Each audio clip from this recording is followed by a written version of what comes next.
নমস্কাৰ। 18 নৱেম্বৰ আমাৰ মৰমৰ শিল্পী জুবিন দাৰ জন্মদিন।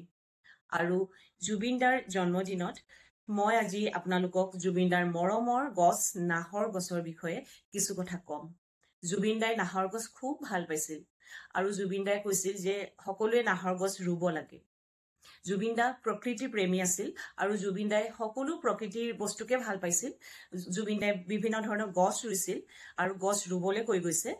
কিন্তু জুবিন দাই নাহৰ গছজোপা অলপ বেছিকেই ভাল পাইছিল, খুব বেছি প্ৰিয় আছিল নাহৰ গছজোপা জুবিন দাৰ বাবে।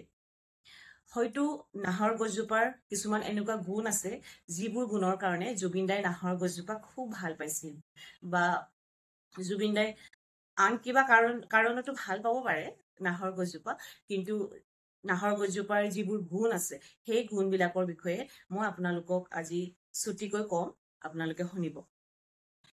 নাহৰ গছৰ বহুতো গুণ আছে। নাহৰ গছৰ ঔষধি গুণ আছে। নাহৰ গছৰ ফুল, নাহৰ গছৰ গুটি এইবিলাক আয়ুৰ্বেদিক মেডিচিনত ব্যৱহাৰ কৰা হয়। আৰু নাহৰ গছৰ গছজোপা মানে কাঠবোৰ অতি টান, অতি কঠিন হয়। সেইবাবে নাহৰ গছৰ কাঠেৰে বিভিন্ন ধৰণৰ ফাৰ্নিচাৰ আৰু বিভিন্ন ধৰণৰ যিবোৰ খুব ষ্ট্ৰং কাঠ লাগে, যিবোৰ কামত তেনেকুৱা কামত ব্যৱহাৰ কৰা হয়। আৰু নাহৰ গছৰ গুটি বহু আগতে যেতিয়া কেৰাচিন নাছিলে, ব্ৰিটিছে কেৰাচিন যেতিয়া আৱিষ্কাৰ কৰা নাছিলে, সেইটো সময়ত নাহৰ গছৰ গুটিয়েদি তেল উলিয়াই চাকি জ্বলোৱা হৈছিল। মানে তেতিয়া লাইটৰটো ব্যৱস্থা নাছিল, ইলেক্ট্ৰিচিটি নাছিল, কেৰাচিন নাছিল, তেতিয়া নাহৰ গুটিৰ তেলেৰে আমাৰ অসমত আৰু আমাৰ পুৰা নৰ্থ ইষ্টত নাহৰ গছৰ গুটিৰে চাকি জ্বলাইছিল, লেম্প জ্বলাইছিল। আৰু নাহৰ গছৰ কিছুমান স্পিৰিচুৱেল, কিছুমান আধ্যাত্মিক, কিছুমান ৰিলিজিয়াছ কানেকশ্যন আছে। সেয়া বৌদ্ধ ধৰ্মৰ কানেকশ্যন হয়। বৌদ্ধ ধৰ্মত কোৱা হয় যে বৌদ্ধ ধৰ্মৰ যি আহিবলগীয়া ভৱিষ্যতৰ যি বৌদ্ধা হয়, তেখেতে এই নাহৰ গছৰ তলতে বৌদ্ধিক জ্ঞান প্ৰাপ্ত কৰিব। আৰু শ্ৰীলংকাত নাহৰ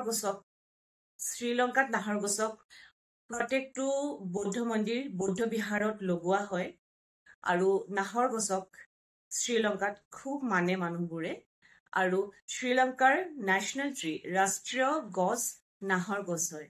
আৰু আমাৰ নৰ্থ ইষ্টৰ মিজোৰামৰ ষ্টেট গছ, ৰাজ্যিক গছ হ'ল নাহৰ গছ। আৰু ত্ৰিপুৰাৰ ৰাজ্যিক ফুল, নেশ্যনেল ফ্লাৱাৰ হ'ল নাহৰ গছৰ ফুল। আৰু নাহৰ গছৰ এনেকুৱা ধৰণৰ আৰু বহুতো কিবা কিবি গুণ আছে, বিভিন্ন ধৰণৰ তাৰ আমি যদি বিচাৰো জানিবলৈ, পঢ়িবলৈ তাৰ বিষয়ে, নাহৰ গছৰ বিষয়ে, তেতিয়াহ'লে আমি গুগলত চাব পাৰো। গুগলত চালেই আমি পাম বস্তুবোৰ। আৰু আজি জুবিন দাৰ জন্মদিনত মই সকলোকে অনুৰোধ কৰোঁ, যাৰ যাৰ ঘৰত বাৰী আছে, সৰু সৰুকে হ'লেও জাগা অলপ আছে চাগে প্ৰত্যেকৰে ঘৰত, গাঁৱতো আছে, টাউনতো, চিটি বাদ দি, আৰু সকলোৱে নিজৰ ঘৰত এজোপা নাহৰ গছ ৰুব লাগে। আপোনালোকে সকলোৱে এজোপা নাহৰ গছ যেতিয়াই পাৰে ৰুব। আৰু নাহৰ গছজোপাৰ মাজতেই জুবিন দাক বিচাৰি পাব বুলি জুবিন দাই নিজেই কৈ গৈছে। আৰু আমি জুবিন দাৰ আদৰ্শৰে, জুবিন দাৰ গান, জুবিন দাৰ সৃষ্টি, যিবিলাক জুবিন দাই চিনেমা বনালে, গান গালে, গানৰ মিউজিক কৰিলে, থিয়েটাৰৰ মিউজিক কৰিলে, বা বিভিন্ন ধৰণৰ তেনেকুৱা ধৰণৰ আৰু সাংস্কৃতিক কাম কৰি গৈছে, সেই সকলোৰে আমি জুবিন দাক জীয়াই ৰাখিব লাগিব। আমি সেই সকলোবোৰ আমাৰ মাজত জীয়াই ৰাখিব লাগিব, আমি চৰ্চা কৰিব লাগিব। আৰু জুবিন দাক আমি তেনেকৈ জীয়াই ৰাখিব লাগিব। আৰু নাহৰ গছেৰেও জুবিন দাক আমি জীয়াই ৰাখিম। আৰু আপোনালোকেও সেইবাবে নাহৰ গছ ৰুব। ধন্যবাদ।